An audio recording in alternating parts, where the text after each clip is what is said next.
Ako po si Clayville A. Manson mula sa ikatatlong baitang pangkatlan.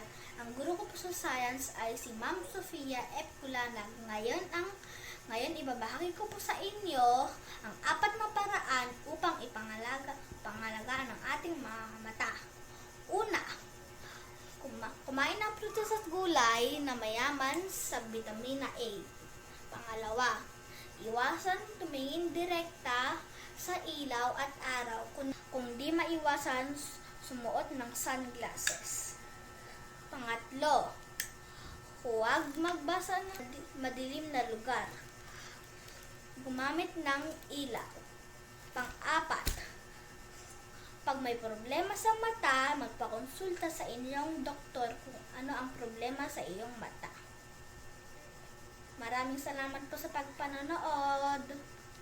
Bye!